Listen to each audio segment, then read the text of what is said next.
Hello guys, welcome back to my channel. I hope आप सब लोग अच्छे होंगे। आज हम लोग पढ़ने वाले हैं एनीमिया के बारे में, जो कि काफ़ी इंपॉर्टेंट चैप्टर है। इससे पहले हम लोग लेशमान स्टेन के बारे में और ग्राम स्टेन के बारे में पढ़ चुके हैं। जिसे बोले वीडियो वॉच नहीं किए जाएगा, वॉच कर सकता है। और आज हम लोग पढ़ने वाले हैं एनीमी के बारे में। इससे पहले जिसने अभी तक हमारे चैनल को सब्सक्राइब नहीं किया, इस चैनल को सब्सक्राइब कर लें। और जो हमारे टेलीग्राम ग्रुप से जानना चाहता है तो उसकी लिंक मैंने डिस्क्रिप्शन में दे दी है, जाके ज्वाइन हो सकता है। चलिए वीडियो को स्टार्ट करते हैं।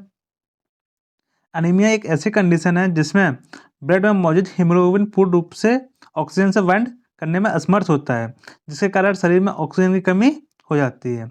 एनीमिया में क्या होता है, जो हीमोग्लोबिन है, हीमोग्लोबिन ऑक्सीजन से अच्छे से बाइंड नहीं कर पाता, जिससे हीमोग्लोबिन में ऑक्सीजन की कमी हो जाती है। एनीमिया में होता क्या है, उसमें ऑक्सीजन की कमी हो जाती है। अब बात करते हैं टाइप्स ऑफ एनीमिया। अगर बेसिक देखा जाए तो एनीमिया 3 टाइप के होते हैं। ये नॉर्मल के आधार पर है। सबसे पहले बात करते हैं फिजियोलॉजिकल एनीमिया, दूसरा ट्रोमेटिक एनीमिया और थर्ड है अबनॉर्मल फिजियोलॉजी के आधार पर। ये 3 टाइप है। ये नॉर्मली एनीमिया होता है। चलिए बात करते हैं। सबसे पहले फिजियोलॉजिकल एनीमिया। इसमें क्या होता है, एक ऐसी कंडीशन जिसमें बॉडी नॉर्मल फिजियोलॉजी के अंतर्गत ब्लड लॉस करती है। यह एनीमिया फीमेल्स में ही देखा जाता है, जिसका मुख्य कारण मेंस्ट्रुअल साइकिल होती है। फिजियोलॉजी एनीमिया क्या होता है, यह एनीमिया केवल फीमेल्स में ही देखा जाता है। यह उस टाइम पर होता है जब फीमेल्स में मेंस्ट्रुअल साइकिल होती है, तो उसमें अत्यधिक ब्लड लॉस हो जाता है, जिसके कारण फिजियोलॉजी एनीमिया हो जाता है। यह केवल फीमेल्स में ही देखा जाता है। अब बात करते हैं सेकंड ट्रोमेटिक एनीमिया के बारे में। यह क्या होता है, यह एक ऐसी अवस्था होती है जिसमें इंजरी या एक्सीडेंट की वजह से ब्लड लॉस हो जाए, उसे ट्रोमेटिक एनीमिया कहते हैं। इसका मुख्य कारण एक्सीडेंट होता है। ये जो ट्रोमेटिक एनीमिया, उसका कारण क्या है, जब एक्सीडेंट या इंजरी हो जाती है जिसके कारण बहुत अधिक ब्लड लॉस हो जाता है, उसे क्या कहते हैं, ट्रोमेटिक एनीमिया होता है। इसमें कहते हैं बहुत अधिक मात्रा में ब्लड लॉस हो जाता है। अब बात करते हैं अब नॉर्मल फिजियोलॉजी के आधार पर। अब नॉर्मल एनीमिया कई कारण से हो सकती है, जिसमें मुख्य रूप से आरबीसी का शेप, साइज और हीमोग्लोबिन का स्ट्रक्चर मेन फैक्टर होते हैं।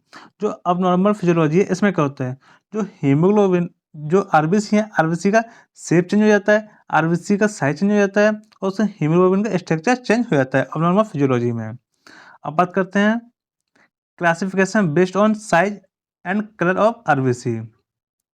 आरबीसी के साइज और कलर के आधार पर एनीमिया कितने टाइप के होते हैं। तो ये सबसे पहले बात करते हैं माइक्रोसिटिक, हाइपोक्रोमिक। इन्हें 3 पार्ट में डिवाइड किया गया है। सबसे पहले माइक्रोसिटिक हाइपोक्रोमिक, दूसरा मैक्रोसिटिक नॉर्मोक्रोनिक और थर्ड है मैक्रोसिटिक हाइपोक्रोमिक। जो माइक्रोसिटिक हाइपोक्रोमिक एनीमिया है, उसके अंदर कौन सा एनीमिया आता है, तो वो आता है आयरन डिफिशिएंसी एनीमिया। जो मैक्रोसिटिक नॉर्मोक्रोनिक एनीमिया, उसके अंतर्गत कौन सा एनीमिया आता है, तो वो आता है पर्नीशियस एनीमिया। जो मैक्रोसिटिक हाइपोक्रोनिक है, उसके अंतर्गत कौन सा एनीमिया आता है, तो वो आता है मेगालोब्लास्टिक एनीमिया। अब हम उनको नंबर नंबर से पढ़ लेते हैं। सबसे पहले बात करते हैं आयरन डेफिशिएंसी एनीमिया के बारे में। एक ऐसी कंडीशन है जिसमें डाइट में आयरन की कमी के कारण आरबीसी का साइज 6 माइक्रोमीटर से छोटा और हीमोग्लोबिन की कंसंट्रेशन में कमी हो जाती है। इसके कारण आरबीसी का माइक्रोसिटिक और हाइपोक्रोमिक दिखती है। आयरन डिफिशिएंसी एनीमिया क्या होता है, जब हम भोजन लेते हैं तो उसमें क्या होता है, आयरन की कमी हो जाती है। और वैसे अगर देखा जाए तो आरबीसी का नॉर्मल साइज कितना होता है, तो 7 से 8 माइक्रोमीटर होता है। अगर एवरेज देखा जाए तो कितना होता है, तो 7.2 माइक्रोमीटर होता है। तो इसमें क्या होता है, जब हम भोजन लेते हैं तो उसमें कहते हैं आयरन की कमी हो जाती है, जिसके कारण जो आरबीसी का साइज है वो 6 माइक्रोमीटर से छोटा हो जाता है, जिससे आरबीसी माइक्रोसिटिक और हाइपोक्रोमिक दिखने लग जाती है। अगर आपको वीडियो अच्छी लग रही है तो चैनल को सब्सक्राइब कर लो और वीडियो को शेयर करें। अब बात करते हैं दूसरा एनीमिया, पर्नीशियस एनीमिया। इसमें क्या होता है, इस कंडीशन में विटामिन बी12 की कमी के कारण आरबीसी का साइज 8 माइक्रोमीटर से ज़्यादा हो जाता है। जो पर्नीशियस एनीमिया है, क्या होता है, जब हम फूड लेते हैं, खाना लेते हैं, तो उसमें क्या होता है, विटामिन बी12 की कमी हो जाती है, जिससे जो आरबीसी का साइज है वो 8 माइक्रोमीटर से ज़्यादा हो जाता है। नॉर्मल वैल्यू कितनी होती है, 7 से 8 होती है। इसमें क्या होता है, तो आरबीसी का साइज ना इंक्रीज हो जाता है। अब बात करते हैं मेगलोब्लास्टिक एनीमिया के बारे में। एक ऐसी कंडीशन है जिसमें डाइट में भोजन में विटामिन B12 और फोलिक एसिड दोनों ही कमी हो जाती है, जिसके कारण आरबीसी का साइज 8 माइक्रोमीटर से ज़्यादा और उसमें मौजूद हीमोग्लोबिन की कंसंट्रेशन बढ़ जाती है। जो पर्नीशियस एनीमिया में क्या था, उसमें विटामिन B12 की कमी हो रही थी, और मेगालोब्लास्टिक एनीमिया में कहता है जो विटामिन B12 की भी कमी हो रही है, साथ में फोलिक एसिड की भी कमी हो रही है, जिसके कारण आज जो आरबीसी का साइज है वो 8 माइक्रोमीटर से अधिक हो जाता है। और इसमें क्या होता है, इसमें हीमोग्लोबिन की कंसंट्रेशन भी बढ़ जाती है। ये हो गए 3 एनीमिया, काफ़ी इंपॉर्टेंट है तीनों, iron deficiency anaemia, pernicious anaemia और मेगालोब्लास्टिक एनीमिया। अब बात करते हैं abnormality in structure of haemoglobin. Haemoglobin के अबनॉर्मलिटी के आधार पर एनीमिया कितने टाइप के होते हैं, काफ़ी इंपॉर्टेंट है। सबसे पहले बात करते हैं थैलेसीमिया के बारे में।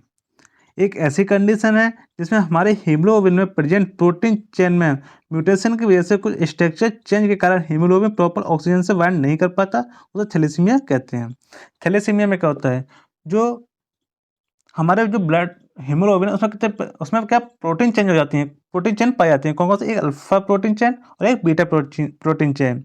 इसमें क्या होता है, जो प्रोटीन चेन है वो ऑक्सीजन के साथ अच्छे से बाइंड नहीं कर पाती, तो उसे क्या कहते हैं, थैलेसीमिया कहते हैं। इसमें क्या होता है, जो हीमोग्लोबिन में जो प्रोटीन चेन है वो क्या करती है, वो ऑक्सीजन से अच्छे से बाइंड नहीं कर पाती है, जिससे ऑक्सीजन की कमी हो जाती है। अब बात करते हैं they are 2 type of thalassemia. Thalassemia 2 type के होते हैं, कौन कौन से, एक अल्फा थैलेसीमिया और एक बीटा थैलेसीमिया। मैंने आपको जैसा कि बताया कि इसमें 2 प्रोटीन चेंज होती हैं और जो उसी के अबनॉर्मलिटी के आधार पर उसे बांट दिया गया है। अब बात करते हैं सबसे पहले थैलेसीमिया के बारे में, अल्फा थैलेसीमिया के बारे में।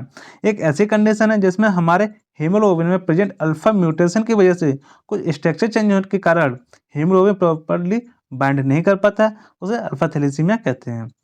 इसमें क्या है, ये जो प्रोटीन चेंज थी, alpha thalassemia, alpha protein change और बीटा प्रोटीन चेंज, तो अल्फा प्रोटीन चेंज के कारण जो स्ट्रक्चर चेंज होता है हीमोग्लोबिन में, उसे अल्फा थैलेसीमिया कहते हैं। और बीटा थैलेसीमिया में क्या होता है, जो बीटा म्यूटेशन की वजह से जो हीमोग्लोबिन के स्ट्रक्चर में चेंज आता है, तो उसे बीटा थैलेसीमिया कहते हैं। दोनों की लैंग्वेज सेम है, बस यहाँ पर अल्फा और यहाँ बीटा। यहाँ पे अल्फा म्यूटेशन की वजह से जो स्ट्रक्चर चेंज होता है उसे अल्फा थैलेसीमिया कहते हैं, और बीटा थैलेसीमिया में जो बीटा म्यूटेशन की वजह से जो स्ट्रक्चर चेंज आता है हीमोग्लोबिन में, अच्छे से बाइंड नहीं कर पाती ऑक्सीजन के साथ, उसे बीटा थैलेसीमिया कहते हैं। चलिए नेक्स्ट देखते हैं, नोट देख लेते हैं यहाँ पर, तो विश्व स्तरीय तौर पर बीटा थैलेसीमिया अल्फा थैलेसीमिया से ज़्यादा कॉमन और डेंजरस होता है। जो बीटा थैलेसीमिया ज़्यादातर देखा जाता है और ये सबसे ज़्यादा खतरनाक भी हो पाता है कंपेरिजन अल्फा थैलेसीमिया के। अब बात करते हैं हीमोलिटिक एनीमिया। एक ऐसी कंडीशन है जिसमें आरबीसी अपने निर्धारित समय से पहले ही नष्ट हो जाती है, उसे हम हीमोलिटिक एनीमिया कहते हैं। इसमें क्या होता है, तो आरबीसी का लाइफ टाइम होता है वो कितना होता है, 120 दिन का होता है। तो हीमोलिटिक एनीमिया में क्या होता है, वो 120 दिन पहले ही डिस्ट्रॉय हो जाती है, तो उसे क्या कहते हैं, हीमोलिटिक एनीमिया कहते हैं। अब ये 2 टाइप की होती हैं, ऑटो इम्यून हीमोलिटिक एनीमिया और एक सिंपल हीमोलिटिक एनीमिया। इसे हम डिटेल में नहीं देखेंगे। अब बात करते हैं अप्लास्टिक एनीमिया के बारे में। ये क्या होता है, एक ऐसी कंडीशन जिसमें बोन मैरो ब्लड सेल्स का फॉर्मेशन बंद कर देता है, उसे अप्लास्टिक एनीमिया कहते हैं। हमारे जो आरबीसी का फॉर्मेशन कहाँ होता है, बोन मैरो में होता है, और बोन मैरो आरबीसी का फॉर्मेशन ही बंद कर देता है, तो उसे क्या कहते हैं, अप्लास्टिक एनीमिया कहते हैं। चलिए आगे देखते हैं, अब बात करते हैं सिकल सेल एनीमिया के बारे में। एक ऐसी कंडीशन जिसमें आरबीसी का शेप एक सिकल की तरह हो जाती है, यह हार्प मून के जैसे हो जाता है, जिसे सिकल सेल एनीमिया कहते हैं। यहाँ सिकल का मतलब क्या होता है, सिकल एक हंसिया होता है और हंसिया के टाइप की हो जाती है। आपको शेप में बना के दिखा देता हूँ, इस टाइप की हो जाती है, जिसे हाफ मून भी कहते हैं। जो आरबीसी का शेप है किस टाइप का हो जाता है, सिकल की तरह हो जाता है, मतलब हाफ मून की तरह हो जाता है।